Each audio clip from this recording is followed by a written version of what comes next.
국내 시가총액 1위 삼성전자를 포함해 자동차와 금융 등 대표 업종에서 우리 기업들의 주가는 글로벌 기업과 비교해서 만성적인 저평가를 받고 있습니다. 코리아 디스카운트의 현 주소를 짚어보고 기업 가치 제고를 위한 선결 과제는 무엇인지 알아보도록 하겠습니다. 김희슬 기자 나왔습니다. 어서 오세요. 이번에 발표된 기업 밸류업 지원 방안에 대한 투자자들의 실망감이 컸습니다. 상장사들의 적극적인 주주 환원을 유도할 수단이 마땅치 않았다는 거죠.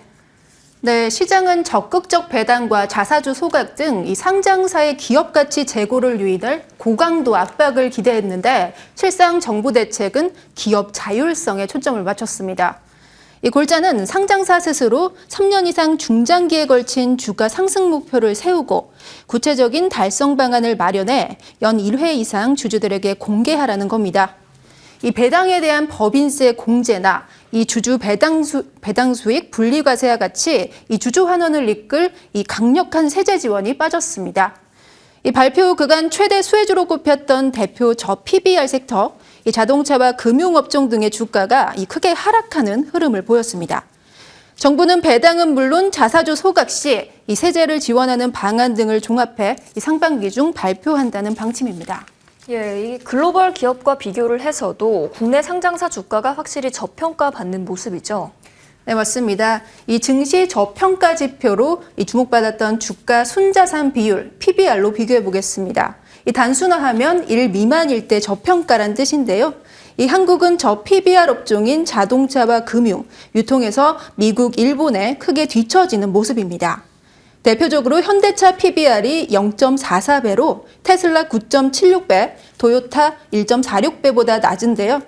국내 시총 1위 삼성전자의 경우 이 PBR이 1.5배 수준이지만 글로벌 빅테크와 견줬을 때 이 확연히 저평가 상태입니다. 미국 시총 1위 마이크로소프트가 12.8배, 그리고 기존 1위였던 애플이 무려 38배여서 이 밸류 차이가 상당합니다. 그리고 같은 반도체 사업을 하는 엔비디아의 PBR은 45.85배로 삼성 주식보다 40배 이상 높은 평가를 받고 있습니다. 이 비교 자체가 어불성설이다 이런 얘기가 나올 정도입니다. 이 밸류 측정 지표는 여러 가지인데요. 이 반도체 설계하는 팹리스 업체인 엔비디아의 경우 이 수익성과 성장성에 기반한 이 주가 수익 비율, 이 PER로 밸류를 더 잘 파악할 수 있습니다. 이 PER이 낮을수록 주가가 저평가됐다고 봅니다. 특히 1년 후 이익 추정치를 감안한 선행 PER의 경우 엔비디아가 33.22배로 삼성전자 선행 PER의 2배 수준을 나타내고 있습니다. 이 코리아 디스카운트를 부추기는 원인 중 하나로 세계 최고 수준의 상속세도 지금 지적이 되고 있습니다. 이건 역시 손질해야 한다 이런 말들이 나오죠. 네, 우리나라는 최대 실효세율 적용 시 60%에 달하는 높은 상속세를 부과합니다. 이 OECD 가운데 최상위권인데다 유일하게 최대 주주가 주식을 상속할 때 해당 지분 평가액의 20%를 경영권 프리미엄 명목으로 할증 과세까지 부과하고 있습니다.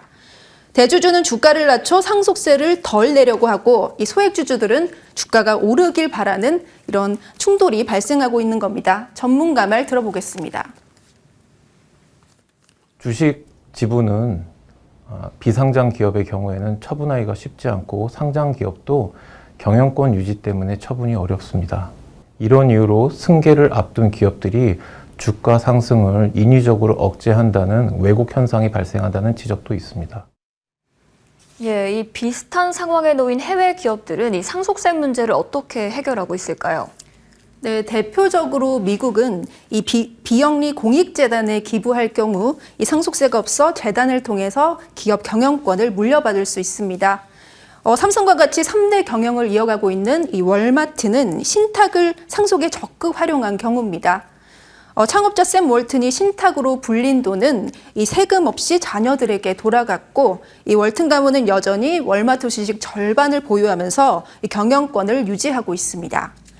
차등 의결권 주식을 활용하는 방법도 있는데요. 미국 포드 자동차 가문은 소유 지분이 7%인데 이 지분만으로 행사할 수 있는 의결권이 40% 정도입니다.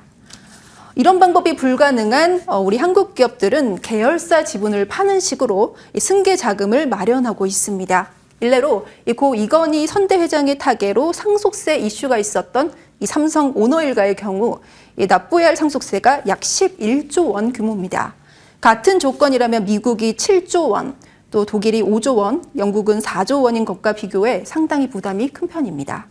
전문가들은 단계적으로 상속세 개편에 나서야 한다는 목소리를 내고 있는데요. 들어보겠습니다. 상속세를 폐지하고 자본이득세로 전환한 스웨덴의 사례를 볼 때 그 과도한 상속세 부담이 그 우량한 기업의 해외 이전을 초래한 바 있거든요. 그 더 나아가서 그 일자리 손실, 세수 손실, 그리고 저성장까지 이런 부정적인 효과를 초래할 수 있기 때문에 그 상속세를 좀 완화한 것이 맞고요. 네, 구체적으로 최고 상속세율을 30%대로 낮추고 이 최대주주 할증과세를 없애자는 의견이 나오고 있습니다. 물론 이 같은 유인책은 이사회 운영이 견제와 균형의 원리를 토대로 정상적으로 작동한다는 이 전제하에 논의되어야 하겠습니다. 이 상속세에 대한 고민을 조금 더 이어가야 할 것 같습니다. 오늘 말씀 잘 들었습니다.